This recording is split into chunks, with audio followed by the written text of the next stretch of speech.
Good morning everyone স্বাগতম জনাইছোঁ নতুন এটা ভিডিঅ'লৈ। এতিয়া বাজিছে ৰাতিপুৱাৰ 7। ইমানে ঠাণ্ডা পৰিছে এইকেইদিন। আৰু আপোনালোকে যদি বহুতেই সুধি আছে যে এডিআৰই 3.0 আহিব নাই, আৰু সেইসকলক কৈছোঁ যে এডিআৰই 3.0ৰ নটিফিকেশ্যন আহিব। কাৰণ আমাৰ যেতিয়া আমি এডিআৰই 1 দিছিলোঁ আৰু সেই টাইমত বেয়া হৈছিলোঁ বাৰু, কিন্তু 26,000 কিমান আহিছিলে, 27,000 মানেই পষ্ট আছিলে। আৰু সেই 27,000 পষ্ট ওলোৱাৰ পাছত মানে আকৌ 2.0 আহিবনে নাই আমি ভাবিছিলোঁ যে আহিব জানো তেনেকুৱা সন্দেহ হৈছিলে। তাৰপিছত মই এজন ছাৰক কণ্টেক্ট কৰিছিলোঁ। ছাৰজনে কৈছিলে যে চিয়'ৰ আহিব, তুমি মাত্ৰ পঢ়াত গুৰুত্ব দিয়া।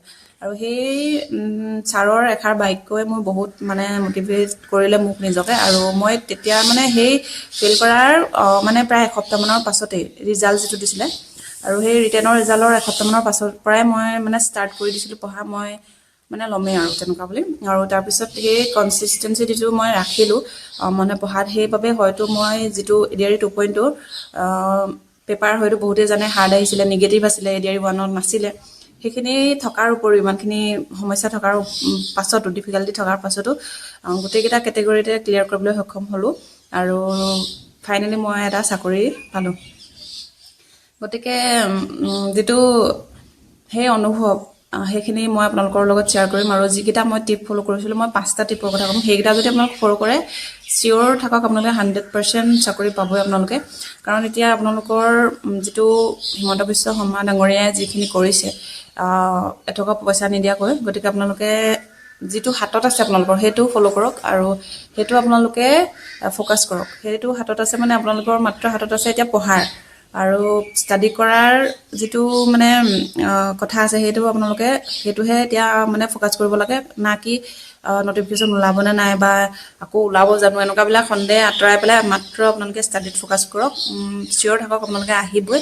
মাত্ৰ ভেকেঞ্চি অকণমান কমিব পাৰে, কাৰণ এডিআৰই 1ত যিটো ভেকেঞ্চি আছিলে 2ত আধা হৈ গ'ল। এতিয়াও আধা হৈ গ'লে প্ৰায় 6-7 হাজাৰ পষ্টটো গ্ৰেড 4 গ্ৰেড 3 মিলাই আহিব। গতিকে সেইখিনি চিয়'ৰ থাকক। আৰু বহুতে হয়তো জইন নকৰিবও পাৰে, বা বহুতে বেলেগ বেলেগ চাকৰিতো জইন কৰি দিছে। আৰু এতিয়া APSC মেইনছৰ ৰিজাল্টটো দিলে, সেইখিনিতো আকৌ ভেকেণ্ট হৈয়ে যাব যিসকলে পাব। গতিকে তেনে ক্ষেত্ৰত ভেকেঞ্চি ওলাব, আপোনালোকে ন' টেনশ্যন, ষ্টাডি কৰি থাকক। এতিয়া মই 2015 গ্ৰেজুৱেট, আৰু 15 গ্ৰেজুৱেটৰ পৰা 2023লৈকে যিমানখিনি গেপ আছে, সেই গেপত বহুতখিনি গ্ৰেজুৱেট হ'ল। আৰু গ্ৰেজুৱেট ইন দ্য চেন্স যে যিকোনো ফিল্ডৰ পৰা, অকল যে আৰ্টছ, কমাৰ্চ, ছায়েন্স এনেকুৱাবিলাকৰ নহয়, বাকী বেলেগ বেলেগ ফিল্ডৰ পৰাও গ্ৰেজুৱেটবিলাকেও এই পৰীক্ষাটো দিছিলে। গতিকে তেনে ক্ষেত্ৰত মোৰ সেই গেপটো মই ফিল আপ কৰিবলৈ এবছৰ সময় লাগিছিলে। কাৰণ মোৰ পঢ়াৰ পৰা একেবাৰে মই আঁতৰি গৈছিলোঁ সেইকেইটা বছৰত। গতিকে সেই ক্ষেত্ৰত মই সেই এবছৰত সেইখিনি ফ'কাছ কৰি কেনেকৈ মানে পাৰিলোঁ, সেইখিনিয়ে মই এইটো ভিডিঅ'ত ক'ম। আৰু সেইখিনি ল'ৰা ছোৱালীৰ লগত কম্পিট কৰিবলৈ হয়তো ইমান মানে ইজি নাছিলে। কাৰণ তেওঁলোকে এতিয়া ধৰক, এতিয়া যদি গ্ৰেজুৱেশ্যন কৰিছে, লাষ্ট ইয়েৰত আছে, বা গ্ৰেজুৱেশ্যন যোৱা বছৰ কমপ্লিট কৰিছে, তেখেতসকলৰ যিটো কিতাপৰ প্ৰতি কিতাপৰ লগত যিটো মানে ৰিলেশ্যন, সেইটো বহুত বেছি থাকে। মই কওঁ, যদি এগৰাকী হাউচৱাইফে হওক বা যিসকলে মানে আগত গ্ৰেজুৱেশ্যন কৰিছিলে বা পঢ়ি শেষ কৰিলে, আৰু সেইসকলে অকণমান কিতাপৰ পৰা আঁতৰি আহে। গতিকে সেই ক্ষেত্ৰত অকণমান ইজি নহয় কথাটো, আপোনালোকে হয়তো ধৰিব পাৰিছে। গতিকে সেই ক্ষেত্ৰত মই কি মানে ফ'ল' কৰিছিলোঁ। আৰু প্ৰথম কথা হ'ল, আপোনালোকে যিটো এক্সামৰ চিলেবাছ আছে, যিসকলে প্ৰথম হয়তো বহুতে ফ'ল' কৰি পেলাই পঢ়াৰো মানে 50% কমপ্লিট হৈছে, 70% কমপ্লিট হৈছে বুলি মোৰ মানে কমেণ্টত দিছে। তেখেতসকলৈ মানে কংগ্ৰেচুলেশ্যন থাকিলে, তেখেতে বহুত আগবাঢ়ি গৈছে বহুতখিনি কেণ্ডিডেটৰ পৰা। গতিকে তেখেতসকললৈ এটা প্লাছ পইণ্ট হৈ আছে। গতিকে যিখনে আৰম্ভ কৰা নাই, সেইসকলে প্ৰথম চিলেবাছ চাওক। চিলেবাছ চাবলৈ আপোনালোকে কোনো ধৰণৰ কাকো ক'ব নালাগে, আপোনালোকে মোবাইলটো আছে হাতত। গতিকে সেইটোত আপোনালোকে অনলাইনত চাৰ্চ কৰক যে এডিআৰই চিলেবাছ বা Assam police SI syllabus, SI বা এডিআৰই অকণমান ছেমেই থাকে অকণমান চিলেবাছবিলাক। গতিকে সেইবিলাক চাওক, আৰু সেইবিলাক চোৱাৰ পিছত মানে এনালাইজ কৰক যে ক'ৰ পৰা কি আহে। সেইখিনি প্ৰথম কথা, সেইখিনি চাবই লাগিব। কাৰণ আপোনালোকে যি পঢ়ি থাকিলে নহ'ব, মানে কিতাপ এখন নানিলে আৰু মানে জাহা তাহা যি পঢ়ি পেলাই তেনেকৈও নহ'ব। এক্সাম অৰিয়েণ্টেড যিবিলাক প্ৰশ্ন আছে বা এক্সাম অৰিয়েণ্টেড যিবিলাক পঢ়িব লগা পাঠ আছে, সেইবিলাকে পঢ়িব লাগিব। প্ৰথম কথা হ'ল সেইটো। ছেকেণ্ড টিপটো হৈছে কনচিষ্টেঞ্চি। আপোনালোকে লাগিলে যিয়ে নকৰক, মানে কাম কৰি আছে, চাকৰিয়াল হওক বা হাজিৰা কৰিছে, কিছুমান তেনেকুৱাও কেণ্ডিডেট আছে। কিছুমান ধৰক হাউচৱাইফ, কামত মানে সময় দিবলৈ অকণমান দিগদাৰ হয়। সেইসকলক কৈছোঁ যে আপোনালোকে যদি কনচিষ্টেঞ্চিত ৰাখে, প্ৰত্যেক দিনে যদি 2-3 ঘণ্টাও পঢ়িছে, সেইটোৱে যথেষ্ট। মানে কোনোবাই কৈ দিছে যে মই 10-15 ঘণ্টা পঢ়িছোঁ, সেইটো বুলি ভাবি পেলাই আপোনালোকে এনেকুৱা নাভাবিব যে মইচোন 2-3 ঘণ্টাহে পঢ়িছোঁ। কিন্তু যে সেই 2-3 ঘণ্টা যদি পঢ়িছে আপোনালোকে প্ৰত্যেক দিনাই, সেইটোৱে আপোনালোকক বহুত হেল্প কৰিব আৰু এটা জব এচিভ কৰাৰ বাবে। গতিকে সেই ক্ষেত্ৰত মই সেইটোৱে ক'ম, কাৰণ মোৰো তেনেকৈ কোনো ধৰণৰ টাইম টেবুল নাছিলে। মই যেনেকৈ পাৰোঁ তেনেকৈ মানে নিজৰ টাইমবিলাক মেনেজ কৰি পেলাই তেনেকৈ পঢ়িছিলোঁ যেতিয়া তেতিয়া। মোৰ কোনো ধৰণৰ তেনেকুৱা টাইম নাই যে মই ৰাতিপুৱা 5টাত উঠি পঢ়িব পাৰিম বা ৰাতি মানে 7টামান বজাৰ পৰা তেনেকুৱা পঢ়িব, তেনেকুৱা কোনো টাইম টেবুল নাছিলে। মই যেতিয়া সময় পাওঁ, কিন্তু কনচিষ্টেঞ্চি সেইটো মেইনটেইন কৰাটোহে মেইন। 2 বা 3 ঘণ্টাই হওক আপোনালোকে ৰেগুলাৰ পঢ়িব, আৰু যিবিলাক পঢ়ে একেবাৰে খৰচি মাৰি পঢ়িব। কোনো ধৰণৰ এটা টপিক পঢ়ি পেলাই আকৌ সেইটো এৰি বেলেগ এটা টপিক পঢ়িলে সেইটো আৰু এৰি দিলে তেনেকুৱা নহয়। এটা টপিক উঠাইছে, এতিয়া ধৰক প্ৰথম আহোমৰে কৈছোঁ, আহোমৰ যদি চুকাফাৰ বিষয়ে পঢ়িছে, সেই চুকাফাৰ বিষয়ে পঢ়াটো সেইদিনা আপোনালোকে শেষ কৰিব, আকৌ পিছলৈ থৈ নিদিব। আৰু পিছলৈ যদি থাকেও তেতিয়াহ'লে আপোনালোকে আকৌ সেইটোৰ পৰাই ষ্টাৰ্ট কৰিব। মানে টপিক এটা একদম সম্পূৰ্ণ ফিনিছ কৰাৰ পিছতে বেলেগ এটা টপিক মানে ল'ব। সেইটো হৈছে ছেকেণ্ড টিপ, যে আপোনালোকে কনচিষ্টেঞ্চি ৰাখিব। কোনোবাই 10 ঘণ্টা পঢ়িব পাৰিছে, 15 ঘণ্টা পঢ়িছে, ভাল কথা। কিন্তু আপোনালোকে সেইটো তুলনা নকৰি আপোনালোকে যিটো মেইনটেইন কৰিব পাৰিছে সেইটোহে মেইন কথা। কাৰণ 10-15 ঘণ্টা পঢ়ায়ো নোৱাৰিব, আপোনালোকৰ 2-3 ঘণ্টা পঢ়াই জব লৈ ল'ব, তেনেকুৱা কথা। 3 number, previous year question paper practice কৰা। এইটো একদমেই মেইন মানে কথা। আৰু এইটো আপোনালোকে প্ৰিভিয়াছ ইয়েৰ কুৱেশ্যন পেপাৰ মানে 10 বছৰমানৰ, এতিয়া ধৰক SSDMEৰ প্ৰশ্ন বহুত এভেইলেবল আছে অনলাইনত, এডিআৰিৰো এভেইলেবল আছে। এতিয়া আপোনালোকৰ যিটো SI আছে সেইবিলাকৰ, আছাম পুলিচ SI সেইবিলাক প্ৰশ্ন আপোনালোকে উঠাব পাৰে। তেনেকৈ 10 বছৰমানৰ প্ৰশ্ন পেপাৰবোৰ উঠাই পেলাই আপোনালোকে ছল্ভ কৰিবলৈ চেষ্টা কৰক। আৰু তাৰে যিবিলাক আনচাৰ আছে সেইবিলাক আপোনালোকে আজিকালি একেবাৰে ইজি হ'ল, ChatGPT হ'ল বা আপোনালোকে গুগল জেমিনাই এনেকুৱাবিলাকত আপোনালোকে প্ৰশ্নটোৰ ফটো মাৰি দিলেও তাতে উত্তৰটো তাতে ওলাই যাব। আপোনালোকে বা প্ৰশ্নটোৰ উত্তৰ নাজানো মই এতিয়া কেনেকৈ চাম, সেনেকৈ নহয়। আপোনালোকে তেনেকৈয়ে ক'ব আৰু গুগল জেমিনাই বা ChatGPT এনেকুৱাবিলাকত ফটো আপলোড কৰি পেলাই সেইটো বিষয়ে জানিব পাৰে যে উত্তৰটো হৈছেনে নাই বা আপোনালোকে কৰাটো হৈছেনে নাই। তাত এক্সপ্লেনেশ্যনো পাই যাব আনকি। গতিকে আজিকালি বহুত সুবিধা হ'ল, সেইবাবে আপোনালোকে PYQ উঠাওক আৰু সেইবিলাকৰ পৰা যিবিলাক প্ৰশ্ন আছে সেইবিলাক সম্পূৰ্ণ ছল্ভ কৰিবলৈ চেষ্টা কৰক। টাইম প্ৰথমতে কোনো ধৰণৰ টাইমাৰ নলগাব যে মই ইমানটো 3 ঘণ্টা টাইমত এইখন কমপ্লিট কৰিব পাৰিছোঁ নাই, সেইখিনি একেবাৰে শেষৰ মাহলৈ থ'ব যে মই 3 ঘণ্টা টাইমত কমপ্লিট কৰিছিলোঁ নাই। প্ৰথম কিন্তু আপোনালোকে কমপ্লিট কৰিবলৈ চেষ্টা কৰক, লাগিলে এদিনতে হওক 2 দিনতে হওক এখন পেপাৰ এনেকৈ ছল্ভ কৰিবলৈ চেষ্টা কৰক, প্ৰায় 10 বছৰমানৰ ভিতৰৰ PYQবিলাক। আৰু এটা কথা, PYQ বুলিলে আপোনালোকে এটা টপিকো উঠাব পাৰে, সেইটোৱে বহুত সুবিধা কৰে। আপোনালোকে PYQ এতিয়া উঠালে আপোনালোকে বহুতখিনি টপিকৰ ভিতৰত এখন কুৱেশ্যন পেপাৰ দিয়ে, গতিকে সেইখন ছল্ভ কৰিব। তাৰ উপৰিও আপোনালোকে এটা কাম কৰিব পাৰে যে এটা টপিক উঠাব পাৰে। এতিয়া আহোম ডাইনেষ্টিটোৰ পৰাই কিবা এটা মানে ছল্ভ কৰোঁ বুলি তেনেকৈ মানে উঠাব পাৰে। তেনেকুৱাবিলাক আপোনালোকে টপিক ৱাইজ যিবিলাক প্ৰশ্ন থাকে সেইবিলাক আপোনালোকে এটা এপত পাই যাব, টেক্সট বুক বুলি। এইটো কোনো স্পনচাৰ ভিডিঅ' নহয়, মাত্ৰ মই তাৰ পৰা লৈছিলোঁ বাবে কৈছোঁ। বেছি নহয়, 49 নে কিমান আছিলে মই তেতিয়া মানে ছাবস্ক্ৰিপশ্যন লোৱাৰ, মানে একেবাৰে বেছিক যিবিলাক মানে প্ৰশ্ন সেইবিলাকৰ ছাবস্ক্ৰিপশ্যনটো সিমানে আছিলে, তাতকৈ বেছিও আছিলে মানে দিবলগীয়া, তাতে কোচিঙো ল'ব পাৰি।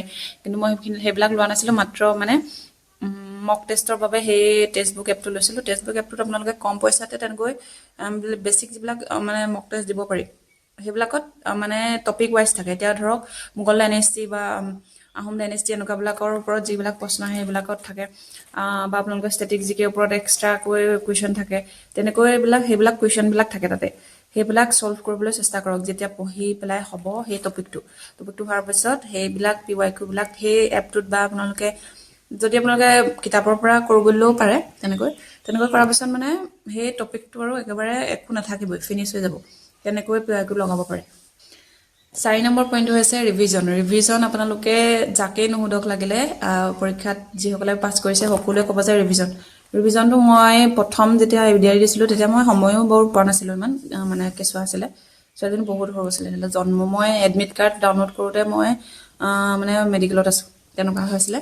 আৰু যিটো ৰিভিজন সেইটো আপোনালোকক সকলোৱে ক'ব ৰিভিজন কৰিবলৈ, কাৰণ ৰিভিজন যদি নকৰে এটা নিগেটিভ মাৰ্কিং থকা এক্সামত তেতিয়াহ'লে আপোনালোকে নোৱাৰিব আৰু সেইবাবে নিগেটিভ থকা এক্সামেই হৈছে যিহেতু গতিকে আপোনালোকে সেইটো ফ'কাছ কৰি পেলাই ৰিভিজনত ফ'কাছ কৰক আৰু ৰিভিজন এনেকুৱাকৈ কৰিব যে আজি এটা টপিক পঢ়িলে আকৌ দুদিনৰ পাছত সেইটো ৰিভিজন কৰিছে যে পাৰিছে নে নোৱাৰিছে আৰু যদি নোৱাৰিছে আকৌ ধৰক সেইটোকে পঢ়িছে তেনেকুৱাকৈ ৰিভিজন কৰক আৰু সেই 2-3টা টপিক পঢ়াৰ পিছত ৰিভিজন কৰক এনেকুৱা নহয় যে সপ্তাহত বা সেনেকৈও কৰিব পাৰে প্ৰথম ক্ষেত্ৰত কিন্তু এনেকুৱা নহয় যে আজি আপুনি পঢ়িছে আকৌ এমাহৰ পিছত ৰিভিজন কৰিছে তেনেকুৱা নহয় সেই সপ্তাহটোতে আপোনালোকে মিলাই লওক যে সোমবাৰৰ পৰা শনিবাৰলৈকে ধৰক পঢ়িছে আৰু তাৰপিছত দেওবাৰ দিনটো গোটেই দিনটো অকল ৰিভিজনত লগাই দিছে তেনেকৈ কৰিব মই তেনেকৈ কৰিছিলোঁ যে মই কৰিছিলোঁ মানে তিনিদিন ভাগ কৰি লৈছিলোঁ মানে সোম মংগল বুধ তেনেকৈ লৈছিলোঁ বৃহস্পতিবাৰে ৰিভিজন আকৌ মানে 2টা টপিক তেনেকৈ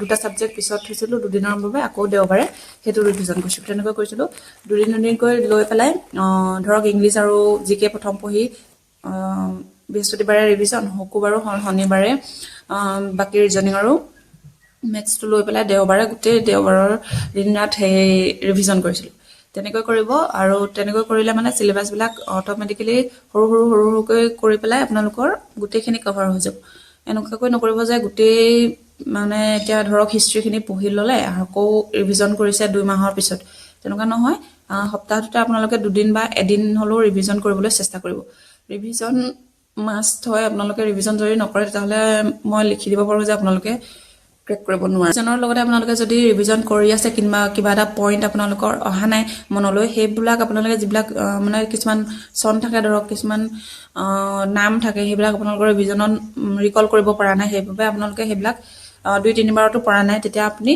ষ্টিকি নোট লৈ ল'ব সৰু আৰু সেই ষ্টিকি নোট লগাই পেলাই সেই নামটো লিখিব বা সেই যিটো পৰা নাই ৰিকল কৰিবলৈ সেইটো মানে একেবাৰে চকুৰ আগত থকাকৈ আঁৰি থ'ব ৱালত আৰু শ্বৰ্ট নোট বনাব আৰু ফৰ্মুলা আপোনালোকৰ গম পায়েই মেথছত ফৰ্মুলাবিলাক যদি জানে তেতিয়াহ'লে এটা অংক কৰিবলৈ বহুত ইজি হৈ যায় ফৰ্মুলাটো যদি নাজানে তেতিয়াহ'লে সেই অংকটোৱে নোৱাৰে আৰু ফৰ্মুলাটো জনাৰ লগে লগে অকণমান প্লাছ মাইনাছ কৰিব লাগে আৰু উত্তৰটো ওলাই যায় গতিকে ফৰ্মুলা মেইন হয় আৰু ফৰ্মুলাবিলাক আপোনালোকে ডেইলি ৰিভিজনে কৰিব মানে প্ৰত্যেক দিনাই আপোনালোকে যেতিয়া পঢ়াৰ আগতেই সেইখন সৰুকৈ ডেস্ক নোট এটা ল'ব পাৰে ডেস্ক নোটবুক এনেকুৱা আহে সৰুকৈ আৰু সেইখনত লিখি ৰাখিব ফৰ্মুলাবিলাক আৰু প্ৰত্যেক দিনাই সেই ফৰ্মুলাবিলাক এবাৰ চোৱাৰ পাছতহে বাকীবিলাক পঢ়িবলৈ চেষ্টা কৰিব তেতিয়া মানে সদায় সেই ৰিভিজনটো আহি যাব আৰু আপোনালোকৰ ফৰ্মুলাবিলাক একেবাৰে জিভাৰ আগত থাকিব যেতিয়া প্ৰশ্নটো দেখিব আৰু গম পাব যে এইটো কোনটো ফৰ্মুলা মানে লগাই কৰিব লাগিব আৰু তাৰপিছত আৰু উত্তৰ উলিওৱাত একেবাৰে ইজি হৈ যায়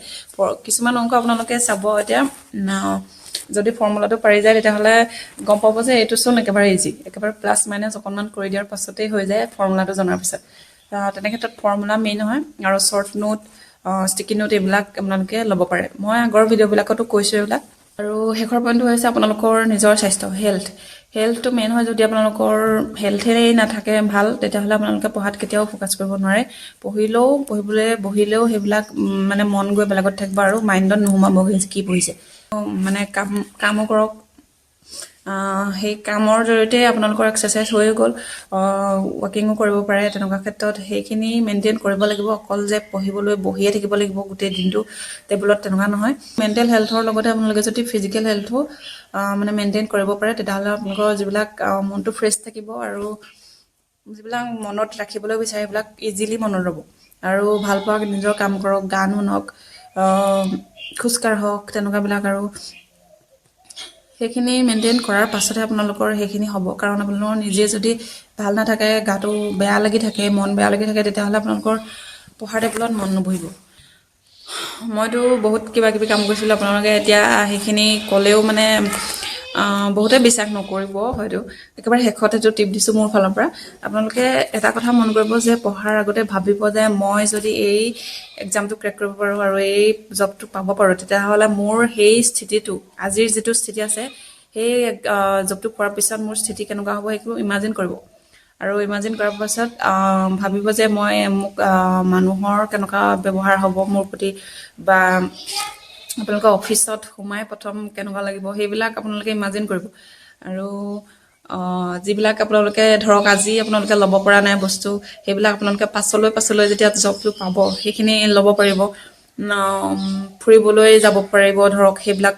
যি জাগা ফুৰিবলৈ আপোনালোকৰ মন আছে ধৰক যিখিনি কৰিবলগীয়া কাম আপোনালোকৰ ভাল পোৱা কাম আছে সেইবিলাক ধৰক এতিয়া কৰিব পৰা নাই ফাইনেন্সিয়েলি উইক বাবে হওক বা যিকোনো ক্ষেত্ৰৰ পৰা আপোনালোকে কৰিব পৰা নাই ধৰক সেইবিলাক আপোনালোকে চাকৰিটো পোৱাৰ পিছত হয়তো কৰিব পাৰিব সেই ক্ষেত্ৰত তেনেকৈ আপোনালোকে ভাবিব যে সেইখিনি মই এই জবটো পোৱাৰ পিছতে কৰিব পাৰিম গতিকে এই জবটো মোক লাগিবই তেনেকৈ বুলি ভাবিব আৰু সেই ইমাজিনেশ্যনটো আনিব মনলৈ যে মই সেইখিনি পোৱাৰ পাছৰ মোৰ স্থিতিটো কেনেকুৱা হ'ব আৰু আজি কেনেকুৱা স্থিতি হৈ আছে সেইটো ভবাৰ পিছত আৰু বেলেগে আপোনালোকক মটিভেশ্যন দিবলৈ প্ৰয়োজন নাই আৰু মানে সেইখিনি থাকিলে মনত আপোনালোকৰ সেই মটিভেশ্যন সদায় থাকিব লগত আৰু সদায় যেতিয়া পঢ়াৰ টেবুলত বহিব তেতিয়া একদম জোচ আহি যাব মনলৈ টোপনি ক'ৰবাত পলাব গতিকে এইটো একেবাৰে লাষ্টত মই ফ'ল' কৰিছিলোঁ আৰু বহুতখিনি কাম এতিয়া হৈ আছে তেনেকৈ কৰি আছোঁ আৰু বহুত কৰিবলৈ আছে এতিয়া জইনিং হ'বই 10 তাৰিখে এপইণ্টমেণ্ট দিব তাৰপিছতে 15 দিনৰ ভিতৰত জইন হ'ব বুলি কৈছে একেবাৰে বাৰু সেই অফিচিয়েল নটিফিকেশ্যন ওলোৱা নাই কিন্তু তেনেকৈ হ'ব চাগে DSS-খিনিও বা DME-খিনিও তেনেকৈ হৈছে আৰু গতিকে আৰু বহুত কিবা কিবি ভাবি থৈছিলোঁ সেইখিনিও কৰিবলৈ আছে আৰু যিখিনি ভাবিছিলোঁ প্ৰায়খিনি মানে 50% কৰিছোঁ এতিয়া মানে পালে জবটো পালে মই কি কৰিম সেইখিনি কৰি আছোঁ গতিকে আপোনালোকেও তেনেকৈ ভাবিব নিশ্চয় সফলতা মানে আহিবই আপোনালোকৰ ওচৰলৈ একদম 100% চিয়'ৰ থাকক যদি এইকেইটা ফ'ল' কৰিছে কনচিষ্টেঞ্চি মেইনটেইন কৰিবই আৰু ফুল ডেডিকেশ্যন দিব যাতে এই 27-ৰ হয়তো চিয়'ৰ 26-ত নহ'লেও 27-ৰ প্ৰথম ভাগত এই পৰীক্ষাটো পাতিবই চিয়'ৰ থাকক আৰু সেইবাবে আৰু হাতত 6-7 মাহ সময় আছে বুলি ধৰি লৈ পঢ়ক নটিফিকেশ্যন লাগিলে যেতিয়াই নোলাওক ওলাবই চিয়'ৰ ওলাব গতিকে ভিডিঅ'টো ইমানখিনি আছিলে যদি ভিডিঅ'টো আপোনালোকক অলপ হ'লেও সহায় কৰিলে কমেণ্টত জনাব আপোনালোকৰ যিবিলাক মনৰ কথা থাকে সেইবিলাক আৰু নতুন এটা ভিডিঅ'তে আকৌ লগ পাম পুনৰ বাই বাই